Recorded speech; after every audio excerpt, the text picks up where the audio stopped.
I always thought that if I ever caught my wife cheating, I'd lose control. Yell, break something, demand answers. But when I walked into my living room that evening and saw Sophia tangled up with another man on our couch, I didn't shout. I didn't cry. I just stood there, watching the woman I'd loved for 9 years laugh in my face. Greg can give me the life you never could, she said, like I was nothing more than an obstacle she'd finally cleared. That moment should have broken me. Instead, I walked out, silent, no fight, no begging. 2 months later, when Greg's wife called me, I realized keeping quiet was the best decision I ever made, because Sophia was about to learn that chasing wealth and status comes with a price, and karma doesn't need an invitation. If you've ever wondered what true revenge looks like without lifting a finger, stay with us and hit subscribe to support the channel. Your encouragement drives us to share more powerful and meaningful stories like this one. From the outside, people thought I had it all. I was a 38-year-old civil engineer with a stable career, a beautiful wife, and a home in one of Houston's nicest neighborhoods. Sophia and I had been married for 9 years. To everyone else, we were that couple, the ones who hosted elegant dinner parties, took exotic vacations, and smiled together in every holiday card. But behind closed doors, things were different. Sophia wasn't the same woman I married. When we first met in college, she was ambitious, sure, but also kind, supportive, and proud of the simple life we were building together. Somewhere along the way, that changed. It started small, little comments about how her friends were buying luxury cars while I was still driving my reliable old sedan. Then came the complaints about our modest vacations, as if trips to national parks weren't enough anymore, because her college friends were posting pictures from Bali and Santorini. At first, I brushed it off. I thought it was just passing frustration or social media envy. But over time, her words cut deeper. "Victor, don't you ever want more than just this?" she'd say, waving her hand around our perfectly good home like it was some kind of prison. I worked hard. I provided a comfortable life. But to Sophia, it wasn't glamorous enough. She wanted the kind of wealth that turned heads, not the quiet stability I offered. Then came the networking events. At first, I was proud of her for being so involved, making connections, expanding her horizons. But those nights started stretching later and later. Sometimes she wouldn't come home until after midnight, always with some excuse about meeting influential people or discussing business opportunities. I wanted to trust her. I really did. But when I noticed text messages popping up from someone named Greg at odd hours, my gut told me something was wrong. I remember asking her about it, trying to stay calm, giving her the benefit of the doubt. She laughed, called me paranoid, said I was insecure because I wasn't used to being around high-level professionals. That stung more than I expected, not just because she dismissed my concerns, but because maybe a part of me believed her. Maybe I did feel small compared to the people she was surrounding herself with. So I backed off. I told myself I was overthinking it, that Sophia was just chasing ambitions I didn't fully understand. I tried to be supportive, even as the distance between us grew wider every day. But deep down, I knew. I knew our marriage was slipping through my fingers. And yet nothing could have prepared me for what I walked into that evening. The moment when suspicion turned into undeniable truth. It was a Thursday afternoon when everything unraveled. I'd been scheduled for a 3-day business trip to Dallas, but things wrapped up early. Most husbands would be excited to surprise their wife, maybe bring home flowers, plan a nice dinner. That was my intention. Until I pulled into our driveway and noticed an unfamiliar car parked outside. A sleek, black luxury sedan. Not the kind of car someone like me, or any of our friends, would own. I felt a knot tighten in my stomach, but I told myself it could be anything. A repairman, a friend. Maybe Sophia was meeting with one of those influential contacts she always talked about. But when I unlocked the front door and stepped inside, the truth hit me harder than any suspicion ever could. There they were, Sophia and a man I'd never met, locked in an embrace on our living room couch. Like they didn't have a care in the world. They didn't even notice me at first. It wasn't until I dropped my keys on the floor that Sophia's head snapped around. She didn't gasp. She didn't scramble to explain. No, she smirked, like she'd been waiting for this moment. The man, Gregory, as I would soon learn, stood up quickly, adjusting his shirt, clearly uncomfortable. He mumbled something about leaving, avoiding eye contact as he grabbed his jacket and slipped past me without a word. I stood there staring at Sophia, my heart pounding so loud I could barely hear myself think. And then she laughed. That sound. I'll never forget it. It wasn't nervous or apologetic. It was cruel, like I was the punchline to some private joke. Victor, she said, shaking her head, you really shouldn't have come home early. I asked her, quietly, why? Not yelling, not accusing, just why? Her answer was simple, cold. Greg can give me the life you never could. She didn't bother to hide it. In fact, she seemed proud, like trading me in for a wealthier man was some kind of achievement. I felt hollow, 9 years together reduced to a transaction in her mind. I could have screamed. I could have begged her to reconsider, to think about what we'd built. But looking at her in that moment, I realized there was nothing left to save. So I did the only thing I could. I nodded, turned around, and walked out of the house we once called home. The next morning, I contacted a lawyer. Sophia didn't fight me on the divorce. She wanted it done quickly, probably so she could parade Gregory around without any baggage. I agreed to her terms. I let her keep the house, the furniture, everything. People thought I was crazy for making it so easy for her, but I didn't care about things. I cared about my dignity. For the next few weeks, I watched from a distance as Sophia flaunted her new life all over social media. Photos of fancy dinners, weekend getaways, designer clothes, all with Gregory by her side. Friends whispered behind my back, some offering pity, others suggesting I should get revenge. But I stayed silent. Not because I was weak, but because I knew something Sophia didn't. People like Gregory, they don't change. And relationships built on betrayal rarely end in happily ever after.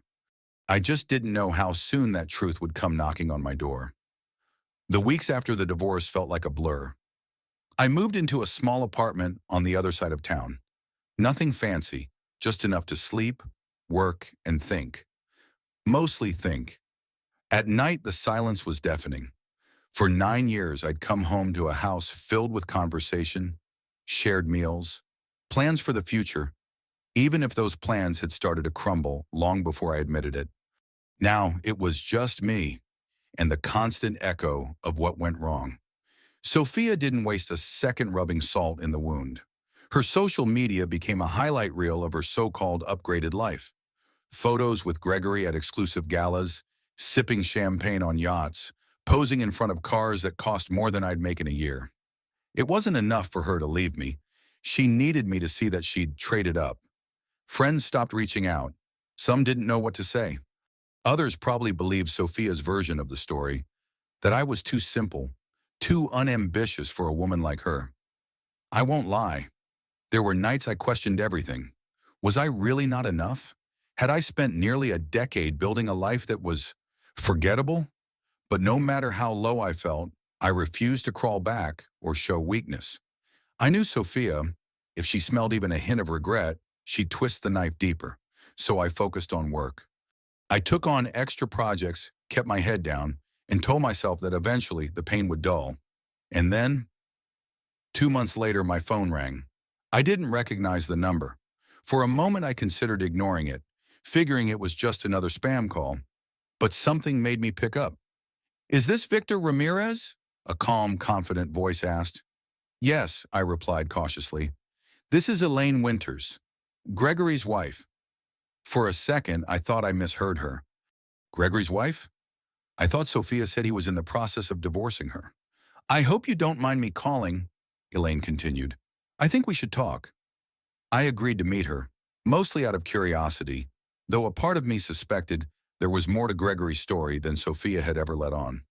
We met at a quiet coffee shop downtown.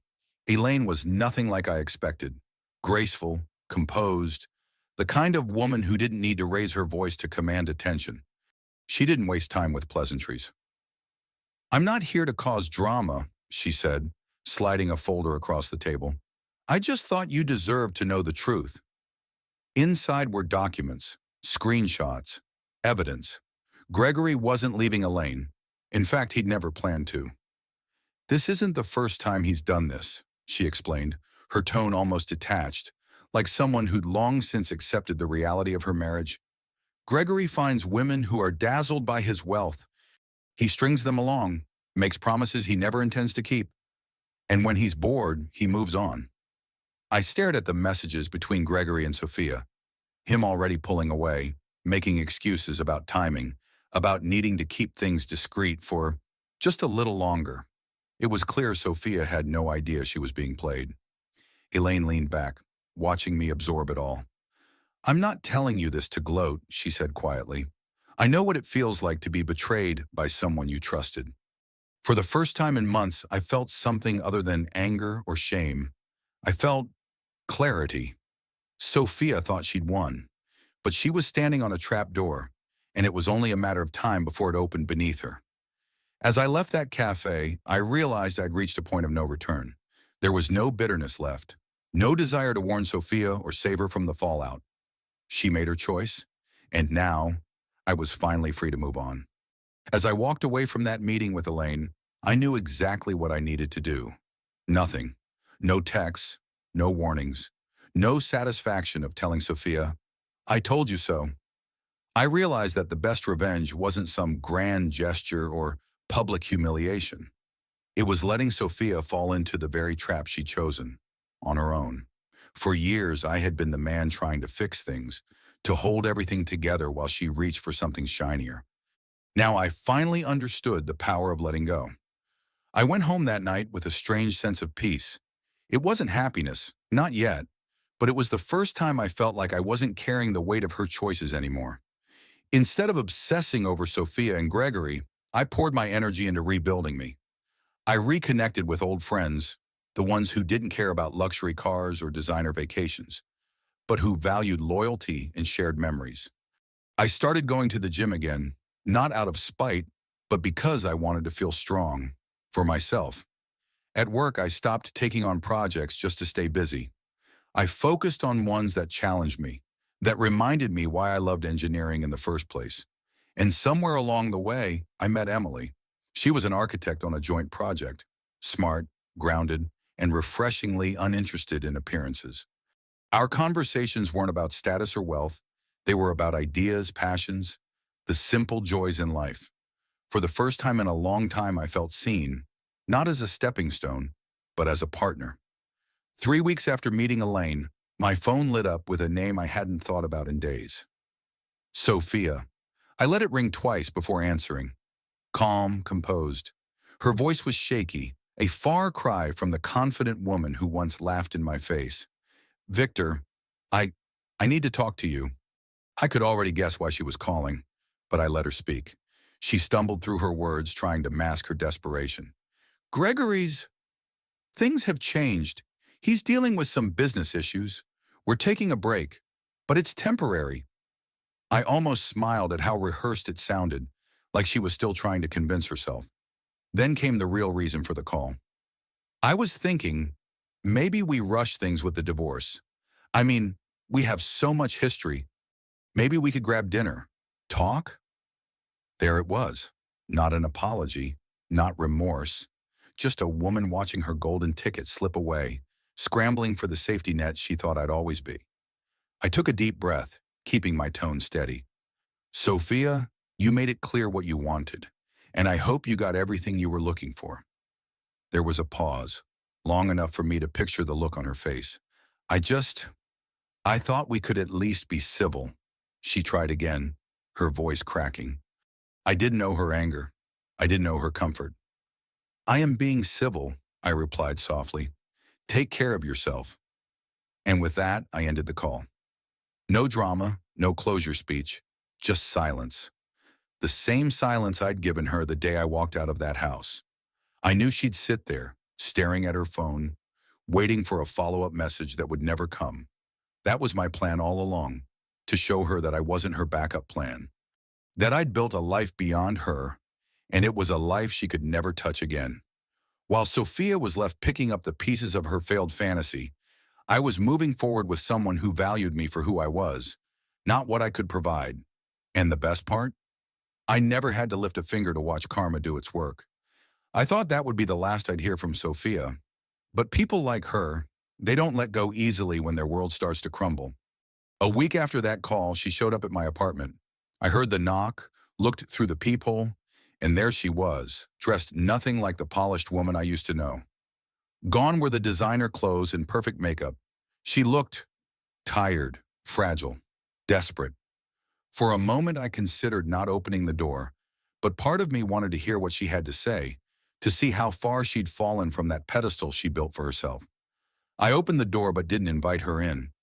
"Victor, please," she started, her voice breaking almost immediately. I leaned against the doorframe, arms crossed, waiting. She launched into a story, how Gregory had suddenly cut her off, how the promises turned into excuses, and how, eventually, he stopped returning her calls altogether. She'd moved out of his penthouse 2 days ago, with nowhere to go. Her so-called friends, the ones who cheered her on when she left me, were nowhere to be found now that the luxury lifestyle had vanished. "I made a mistake," she whispered, tears streaming down her face. I thought, I thought he was different." I stayed silent, letting her words hang in the air. "I don't expect you to forgive me," she continued, her eyes searching mine for any sign of the man who once loved her. "But I need help, Victor, just until I get back on my feet. Maybe we could try again?" That last sentence hit harder than I expected, not because I was tempted, but because it showed me exactly who she still was. Even after everything, Sophia didn't come back out of love or regret. She came back because she thought I was still the safe harbor, the man who would always be there when her reckless choices collapsed. I looked at her for a long moment, remembering the years I spent trying to be enough for someone who never truly valued me. Then I spoke, calm, measured. "Sophia, when you laughed in my face that day, when you told me Greg could give you the life I never could, that was the moment you made your choice." She shook her head, trying to interrupt, but I raised my hand to stop her. "I'm not angry anymore. I'm not bitter. But I'm also not the man you can run back to when things fall apart." Her face crumpled, reality sinking in deeper with every word. "I hope you figure things out," I said, stepping back toward the door. "But whatever life you're looking for, it won't be with me." I closed the door gently, not slamming it, not out of spite, just final. On the other side, I could hear her sobbing quietly before her footsteps faded down the hallway. As I stood there, I felt something I hadn't felt in months. Freedom. Not just from Sophia, but from the version of myself that spent years chasing approval from someone who was never satisfied. In the days that followed, I heard through mutual acquaintances that Sophia had moved back in with her parents, working a retail job, trying to piece together a life without Gregory or the glamorous image she'd clung to. Meanwhile, I was building something real. Emily and I had grown closer, our relationship grounded in mutual respect, laughter, and simple joys that didn't need to be broadcasted for validation.